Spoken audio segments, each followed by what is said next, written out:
I'm Dr. Rachel Griffiths, and I'm with my father and partner in aquatics. Dr. Tom Griffiths. Welcome to the Drowning Files, where each week we share a lawsuit we've been involved in or another true story with suggestions to learn from these tragedies to save lives. What case do you have today? Today I have a recent case. Many of the cases that we've done previously um, were occurring in our past, 5, 10, 15 years ago, which were very interesting. But today I have a case that just recently settled. I've been working on this case for about a year and a half to 2 years, and the lawyers for both parties finally came to a settlement, so that case is over. Of course, settlements must remain confidential, so I can't tell you the names, places, times, and dates, so I have to speak in general terms about this. But this was a type of case that is evolving recently. I see more of these types of cases where we have a drowning in an apartment complex swimming pool, where families and people rent apartments and the apartment complex provides a nice swimming pool as an amenity. In this case, where more apartment management companies are doing, what they are doing is hiring outside full service companies to manage the swimming pool and provide the lifeguards. So, in this case, you have a young woman who was 18 years of age, and she was visiting families and friends who lived at this apartment complex, and their unit was very close to the swimming pool. She went to the swimming pool in the mid to late afternoon hours. She was a non swimmer. Her family told her to stay in the shallow end of the pool. And this was a very nice outdoor pool. It was a Z shaped. There was a deep water end where they used to have a diving board at the top of the Z. And then at the bottom of the Z, they had a very nice shallow water walk in area. It wasn't a zero depth, but they had nice steps leading into the shallow water. Much of the water was shallow, but the top of the Z was the deep end of the pool. So she participated swimming with the family. The family got out and went to the apartment, apparently to get some food, to get something to eat.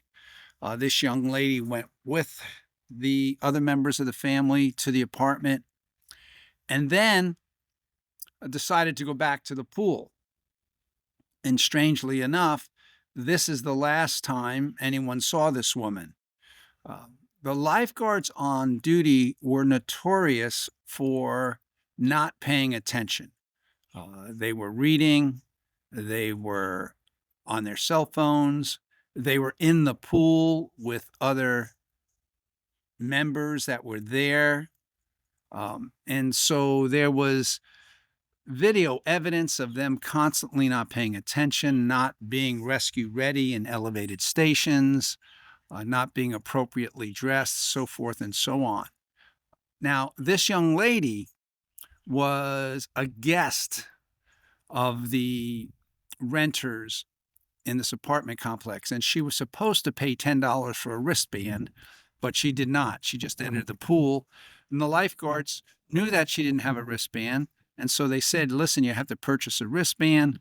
And it was during the weekend, and they said, well, just come by and get one on Monday, but they let her in the pool, so that was one of the complicating factors. Anyway, when the family went back to the pool after dinner time, they couldn't find this young woman.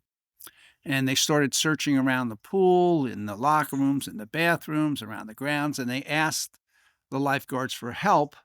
And they kind of dismissed the family, saying, oh, if she was here, we would have seen her. You should understand that the water was cloudy at the time. It was difficult to see the bottom of the pool. We don't know how cloudy it was. And that's the problem with one of these cases. It's difficult to document cloudy water unless you're there at the scene of the time. So the cloudy water issue is kind of up in the air. And the family kept searching for the victim. The lifeguards were very slow to respond. Finally, they convinced the lifeguard to jump in the water and look. And he did. He dove in. And as soon as he did, he found the young woman on the bottom of the diving well of the pool, picked her up, brought her to the side, and there was just no hope. They provided resuscitation efforts, but she was down a long time. And so in this case, the family brings a lawsuit against the property management, the apartment complex management company that manages and repairs and maintains the facilities, all the facilities. And they sued the pool service company. And so the good news is that the apartment complex management company that has no swimming pool or water safety experience goes out to hire these professionals. They claim to be professionals, and in this area of the United States, they were involved in managing pools, providing lifeguards for swimming pools in at least 3 different states, and they came across as being the professionals. And some pool management companies are excellent in this country. They provide excellent service, but some pool management companies have a difficult time, number one, getting enough lifeguards, and number two, once they get enough lifeguards, if they're lucky enough to do that, is having enough well-trained supervisors to check on and audit and in-service train those lifeguards.